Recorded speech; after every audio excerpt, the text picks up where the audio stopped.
대한민국 포병 전력이 또 한 번 세계를 놀라게 했다. 세계 최초로 155mm 관측 포탄을 개발하며 포병 작전의 새 역사를 썼다. 포방부라는 전설적인 별명은 기대를 저버리지 않았다.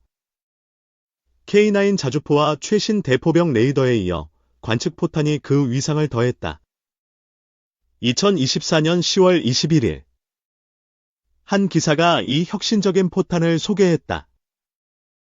카메라를 장착한 포탄이 표적 지역을 정찰하고 실시간 영상을 전송한다. 이 포탄은 정찰포탄 또는 관측포탄으로 불리며 독보적이다. 대한민국은 이를 통해 포병 전력을 한 차원 높였다. 관측포탄은 기존 포병 교리를 혁신적으로 개선한다. 전방 관측반 없이도 정확한 타격 정보를 수집할 수 있다. 포병은 적을 타격하는 창과 위치를 파악하는 방패를 갖췄다. K9과 KQ-74K 청경-2가 그 기반을 이루고 있다. 포병 임무는 관측, 점포, 사격, 지휘, 측지로 나뉜다. 관측은 포병의 눈으로서 핵심 역할을 담당한다. 최대 45km 이상의 표적을 사격하는 포병은 착탄을 확인하기 어렵다. 전방 관측반이 이를 확인하고 사격지휘소에 보고한다. 관측반은 포탄의 명중 여부를 확인하고 수정값을 제공한다. 이는 작전 성공의 필수적인 요소로 평가된다. 기존 포에서 조정탄을 발사한 후 정확성을 확인한다. 이후 복사포가 본격적인 사격 임무를 수행한다. 낙탄된 포탄의 편의는 20m, 사거리는 50m 오차 범위로 측정된다. 오차를 벗어나면 사격 재원을 수정해야 한다. 대한민국 포병은 오차 확인과 조정을 30초 내에 완료한다. 이는 빠르고 정밀한 작전을 가능하게 한다. 관측 포탄은 이 과정을 단번에 혁신했다. 사격 후 실시간으로 피해 규모를 파악할 수 있다. 포탄은 모탄과 자탄으로 나뉘며 모탄은 자탄을 탑재한다. 자탄은 표적을 직접 타격하는 역할을 한다. 디비금 같은 자탄 방출 포탄이 대표적이다. 표적 지역을 다수 자탄으로 초토화한다.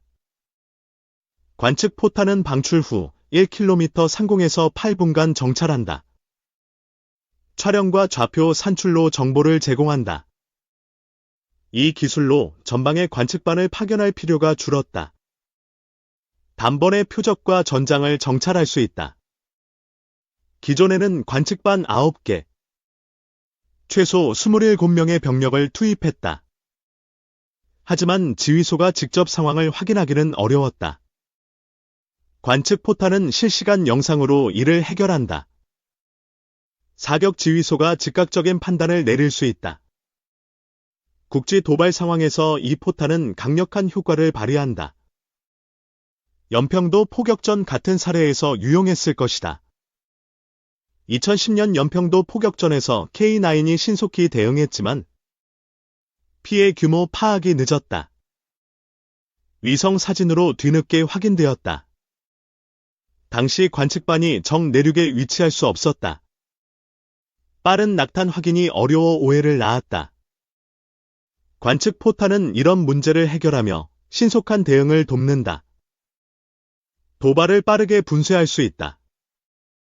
서부전선 포격 도발에서도 포병 대응이 중요했다. 관측 포탄은 전략적 가치를 더한다. 포병 사거리가 늘어나며 관측 포탄의 중요성이 커졌다. 현재 K9은 최대 55km 사거리를 자랑한다. 60km 사거리의 신형 포탄도 생산에 들어갔다. 최대 100km 사거리 포탄 개발도 계획 중이다. 사거리가 길어질수록 관측반과의 교신이 어려워진다. PRC 무전기는 통달거리에 한계가 있다. 숏 안테나는 4km, 롱 안테나는 8km 통달거리를 갖는다. 100km 사거리에 비하면 부족하다. 중계소를 운영하면 거리를 늘릴 수 있지만 비효율적이다. 2대의 무전기가 필요해 복잡하다. 관측 포탄은 교신 없이도 표적을 확인한다. 장거리 교전에서 효용성이 증대된다. 미국, 프랑스, 독일도 관측 포탄을 연구 중이다. 하지만 155mm 상용화는 대한민국이 최초다. 미국은 127mm 포탄을 정찰용으로 개발했다. 무인기에 가까운 형태로 운용된다. 프랑스는 155mm 포탄에 통신 장비를 추가한다. 그러나 대한민국보다 투자가 부족하다.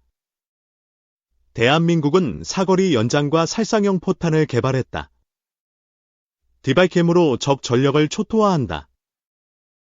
관측 포탄은 이런 포탄의 효율을 2배 이상 높인다. 세계 최강 포병의 기반이 되었다. 러시아-우크라이나 전쟁에서 포병의 중요성이 부각되었다. 러시아는 북한의 포탄 지원을 받았다. 2024년 전문가들은 러시아의 전력이 약화될 것이라 분석했다. 2025년 전쟁 판세가 바뀔 가능성이 있다. 스위스 전문가 마르쿠스 포이프는 러시아의 한계를 지적했다. 전차 생산이 소모 속도를 따라가지 못한다.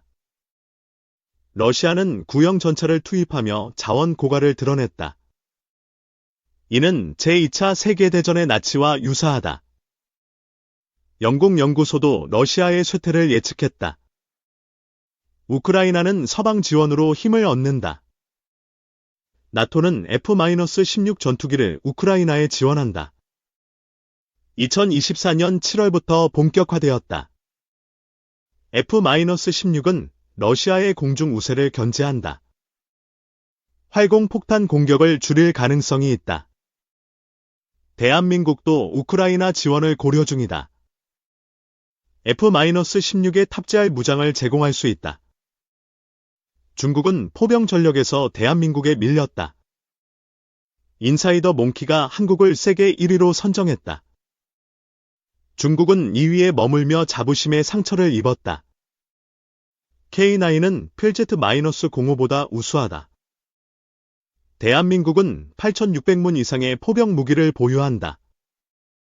기술적 완성도도 중국을 앞선다.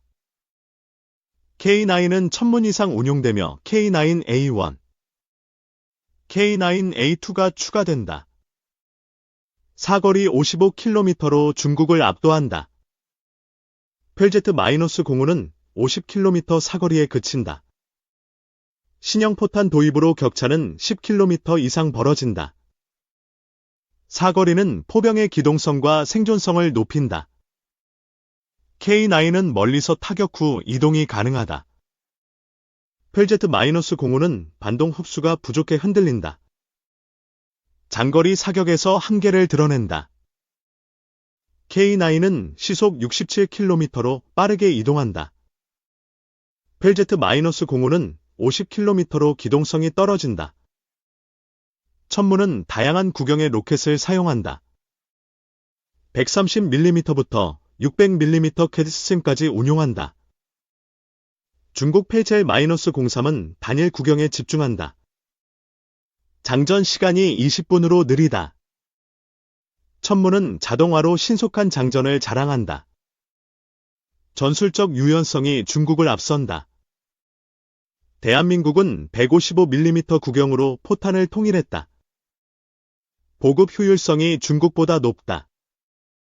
중국은 152mm와 155mm를 혼용한다. 보급 과정에서 시간과 비용이 낭비된다. 드론은 현대 전쟁에서 큰 위협으로 떠올랐다. 러시아-우크라이나 전쟁이 이를 증명했다.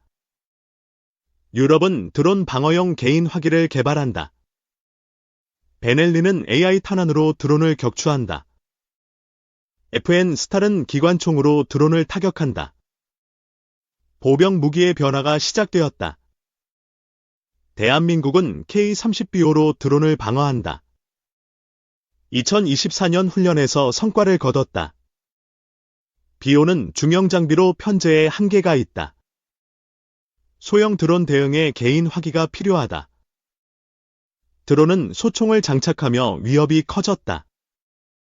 보병 단위의 방어 체계가 필수적이다. 관측 포탄은 드론 시대에도 유용하다. 실시간 정찰로 드론 위치를 파악한다. K9과 관측 포탄은 세계 최강의 조합이다. 대한민국 포병의 위상이 입증되었다. 탐사와 개발은 수년간의 노력으로 완성되었다. 관측 포탄은 그 결실이다. 탐사 과정에서 기술적 난제가 극복되었다. 카메라와 통신 장비가 통합되었다. 탐사 성공은 포병 작전의 효율성을 높였다. 전방 병력의 위험도 줄였다. 탐사 시험은 2024년 여러 차례 진행되었다. 실전 환경에서 성능이 확인되었다. 탐사 결과는 세계에 대한민국의 기술력을 알렸다. 포병 혁신의 선두주자가 되었다. 탐사와 개발 비용은 수천억 원에 달했다. 국가 안보를 위한 투자였다. 탐사 성공은 국민들에게 자부심을 주었다. 포방부의 전설이 계속된다. 2. 블랙호크 성능 개량 사업 입찰 마감. K버스 대한항공 기술력이냐? 안정이냐? 방위사업청에 따르면 지난 25일 KA와 대한항공이 블랙호크 성능 개량 사업 입찰 제안서를 제출했다. 9,613억 원의 예산이 투입되는 해당 사업은 1990년대 도입된 블랙호크의 성능을 현대화하는 사업이다. 사업은 144대의 블랙호크 중 육군 특수작전용과 공군 전투탐색 구조용 36대를 대상으로 진행된다. 사업 기간은 계약 체결일로부터 7년이다. 이번 사업에서 핵심은 기체 구조 개량, 항전 시스템 디지털화, 독자 공중 침투 작전 능력 확보다. 특수작전용으로 블랙호크 헬기가 필요하나? 90년대에 도입된 만큼 노후화된 헬기를 현대화한다는 것이다. 업계 관계자는 이번 사업은 단순 성능 개량이 아닌 체계 개발이라고도 생각할 수 있을 만큼 대대적인 변화가 있을 것이라며 상당한 기술력이 필요한 사업이라고 답했다. 현재 우리 군이 운용하는 블랙호크는 오랜 기간 운용한 만큼 기체 수명 한계에 가까워진 상황이다. 그러나 현재 성능 개량 사업에는 수명 연장 관련 내용이 없다고 알려져 있다. 향후 전망 사업이 성공적으로 추진되면 추후 블랙호크 헬기의 수명 연장 사업이 연계될 가능성도 크다. KA는 블랙호크를 개발한 시코르스키와 손을 잡았다. 이와 함께 이스라엘 엘빗 시스템즈, 하나 시스템과 디지털 항전 시스템 개발과 통합을 해나갈 계획이다. KA의 강점은 직접 헬기를 개발하는 기업이라는 부분이다. 한국형 기동헬기 수리온을 개발해 전력화 및 수출한 바 있으며 차세대 고속 중형 기동헬기도 개발 중이다. 임직원의 절반 이상이 연구직인 KA는 사업을 진행하는 과정에서 기술 축적을 꾸준히 이어오고 있으며 축적한 기술들을 신규 기체 개발에 적극 활용하고 있기도 하다. T-50 고등 훈련기를 직접 개발한 역량을 KF-21 개발에 활용하기도 했다. 특히 차세대 고속 중형 기동헬기가 개발된다면 블랙호크의 임무를 대체할 수도 있는 만큼 해당 사업을 KA가 수주하면 차세대 고속 중형 기동헬기에 관련 기술이 응용될 수 있는 점도 기대되고 있다. 대한항공은 미국에서 블랙호크의 성능 개량 사업을 맡았던 콜린스 에어로스페이스와 손을 잡았다. 이와 함께 라이그넥스원과도 협력할 계획이다. 대한항공의 강점은 국내에서 블랙호크를 조립 생산한 경험이 있다는 부분이다. 이후 MRO, 유지 보수 정비와 성능 개량을 진행해왔었다. 성능 개량을 진행한 경험도 있으며 미국에서 블랙호크의 성능 개량 사업을 맡았던 콜린스와 협력하는 만큼 안정적인 사업 수행이 기대된다.